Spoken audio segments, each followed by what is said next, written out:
Ésaïe 9, verset 6.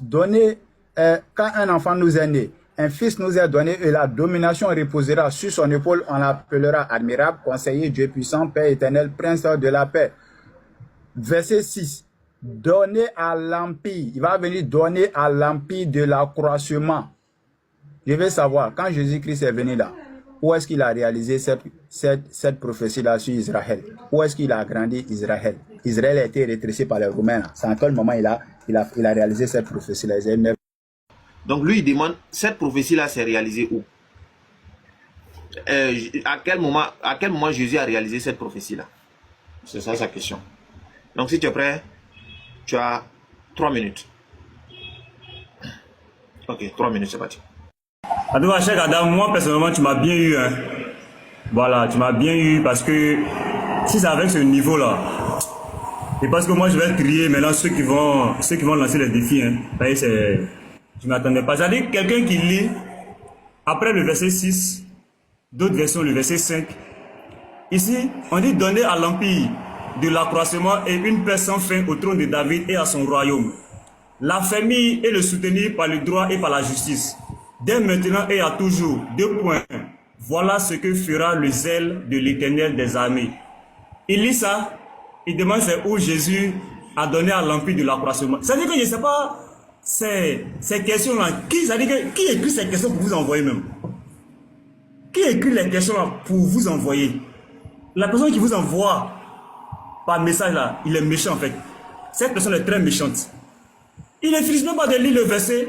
On dit donner à l'empire de l'accroissement et une paix sans fin au trône de David et à son royaume, l'affermir et le soutenir. Parce que regarde le temps des verbes. Regarde, donner à l'infinitif, affermir à l'infinitif, soutenir à l'infinitif. Maintenant on dit voilà ce que fera le zèle de l'Éternel des armées. Il dit non, c'est où Jésus a donné à l'empire de l'accroissement. Il ne sait pas, Cheikh Adam vraiment, il ne sait pas, c'est-à-dire qu'il ne sait même pas ce que je vais dire. On dit voilà, la réponse est en bas. On dit tout ça là, c'est l'Éternel lui-même qui fera ça. Ça n'a rien à voir avec la prophétie ici. On dit voilà ce que fera le zèle de l'Éternel des armées, point. Il dit non, ici là c'est où Jésus a donné à l'empire de l'accroissement. Il ne sait pas qui a écrit les questions pour vous envoyer. Petit Mato, le verset qui est devant nous là, comment on appelle, donner à l'empire de l'accroissement là, est-ce que c'est une prophétie? Parce que lui dit à quel moment Jésus a réalisé cette prophétie là?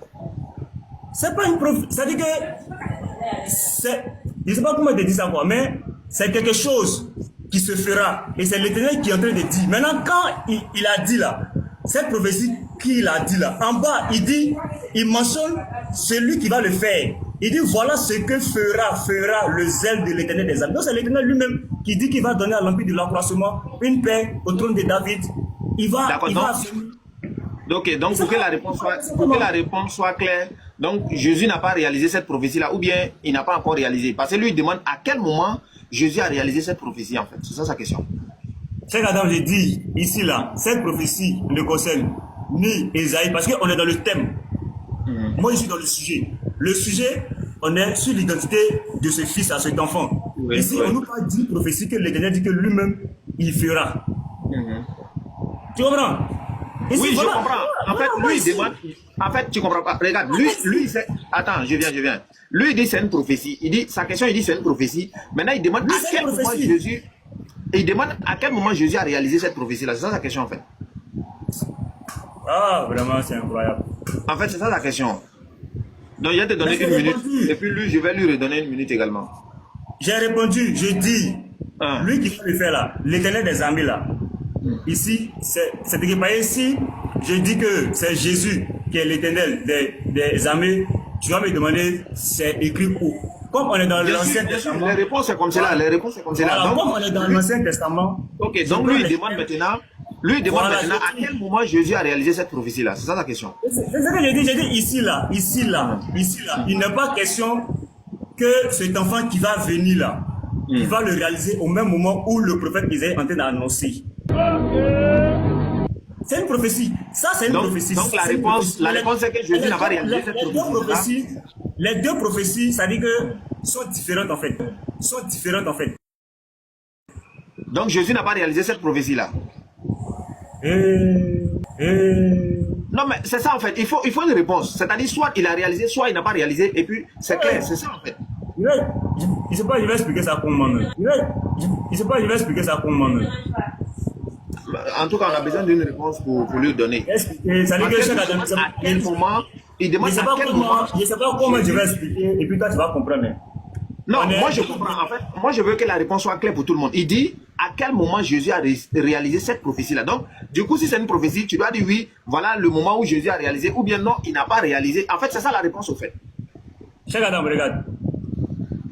Pour les conditions de ton live là, hein, par exemple, pour les conditions de ton live, je peux dire, parce qu'il y a plusieurs versets, il s'agit de faire croître et d'apporter la paix sur le trône de David. Je peux donner des versets, parce que Esaïe, c'est une prophétie. Je peux donner des versets après pour montrer que Dieu va réaliser ce qu'il a promis. Parce qu'il a dit qu'il va apporter la paix à Israël sur le trône de David. Mais si je dis que c'est Jésus, tu vas me demander c'est écrit ou que c'est Jésus. Exactement, justement, c'est ça. Voilà pourquoi j'ai dit que les deux prophéties là, sont détachées en fait. Donc, du coup, Jésus n'a pas réalisé la prophétie. Bon, si tu veux, avec ça. Non, c'est pas si je veux. Il faut une réponse pour donner au public en fait. Je suis en train d'expliquer, les deux prophéties n'ont rien à voir.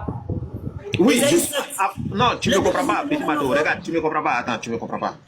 Ici, quand les gens posent des questions là, il faut obligatoirement des réponses. Est-ce que tu vois? Et les réponses sont quoi? Oui, mais non. Je viens, attends, écoute-moi, faut m'écouter. Les réponses ici là sont oui, tu développes, non, tu développes, et ou bien je ne sais pas, et puis tu passes. Maintenant, comme lui t'a demandé, lui il dit à quel moment Jésus a réalisé cette prophétie-là. Voilà lui sa question. Donc toi, tu dois dire oui, dans ce moment-là, Jésus a réalisé, ou bien non, il n'a pas réalisé. Voilà la réponse qu'on attend en fait. Ok. Voilà. Ok. Donne-moi une minute. Je te redonne 2 minutes encore. Lui, il va répondre. Pardon? Une minute seulement, c'est bon. Une minute seulement. Ça lui fait 2 minutes, vas-y. Une minute, regarde. Ésaïe 9:6. Quand un enfant nous est né, un fils nous est donné et la domination reposera sur son épaule. Ça là, c'est une prophétie à venir. Ici, on dit donner à l'empire de l'accroissement et voilà ce que fera le zèle de l'Éternel. Donc, ici, il s'agit de Jésus Christ. Ici, il s'agit, c'est-à-dire que d'une prophétie qui a été annoncée par le prophète Isaïe de ce que Dieu va faire au peuple d'Israël. Dans le thème, je dis clair et je réponds, voilà. Si on va sur le thème Jésus, selon le verset 6, ça ne concerne pas Jésus, fils de Dieu. Tu comprends? Voilà, parce que ici, c'est le thème c'est Yahweh, c'est éternel. Voilà, parce que je sais que ici, donc, du coup, voilà, Jésus n'a pas réalisé la prophétie. Ici, oui. Ici, oui. Ok, d'accord. C'est bon? Le temps. Non, il n'y a pas de... un peu en grand. Bon, alhamdulillah, les frères. Bon, c'est ça. Donc, ici, là, Matthieu 2, verset 15, c'est le prochain défi. C'est le prochain défi. Il y resta jusqu'à la mort d'Hérode, afin que s'accomplisse ce que le Seigneur avait annoncé par le prophète. J'ai appelé mon fils hors d'Égypte, annoncé par le prophète. Cette parole-là, il défie tous les chrétiens dessus aussi. Ça, c'est le prochain défi. Toutes les prophéties de Matthieu, là, on va tout annexer ici, tout. Matthieu, lui, là, on va tout annexer ici. Maintenant, bon, quand je reviens dans le texte, maintenant, il dit que c'est deux prophéties différentes. C'est pas vrai, frère. Ça, c'est pas vrai. Ce que tu dis là, c'est pas vrai. Ésaïe 9, verset 5. Je suis dans la Bible des Juifs.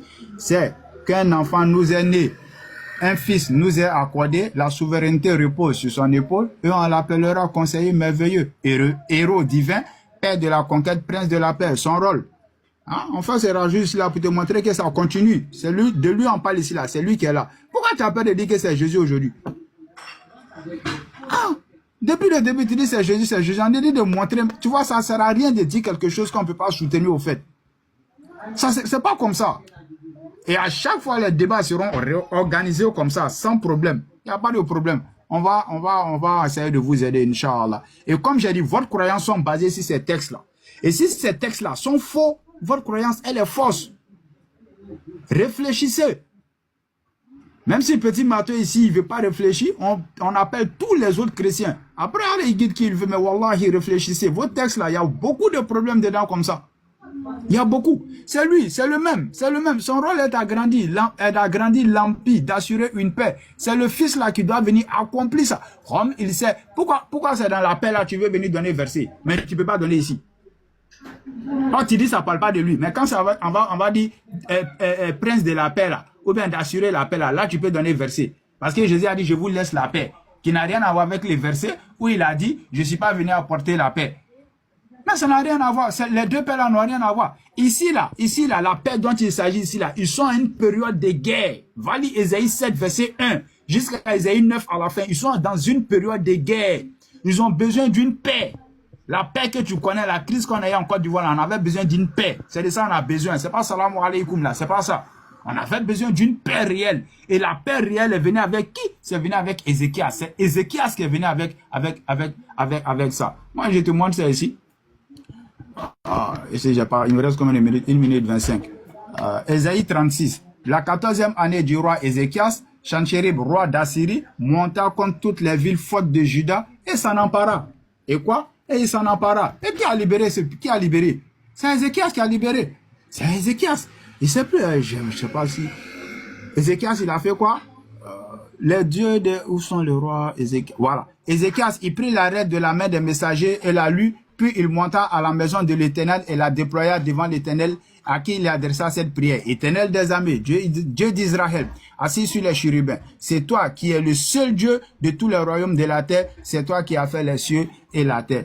Et en ce moment-là, la Syrie était tellement puissant et l'Éternel, il dit quoi? Il va réagir. L'Éternel, 39 secondes, j'espère que je vais trouver le passage. J'espère que je vais le trouver le passage où par la prière d'Ézéchias, ce truc-là a été réalisé. Je sais pas, par des serviteurs qui insultaient le Seigneur, parce que j'ai perdu le passage. Mais dans Ésaïe 37, si vous lisez tout, vous allez voir où l'Éternel, il a envoyé qui? Il a envoyé les hommes. C'est pourquoi ainsi par l'Éternel, le roi d'Assyrie, il n'entrera point dans cette ville, il n'y lancera point de trait, il ne lui présentera point de bouclier et il ne lèvera point de retranché contre elle. Il s'en retournera par le chemin par lequel il est venu et il n'entrera point dans cette ville, dit l'Éternel. Je protégerai cette ville qu'il a sauvée. Voilà.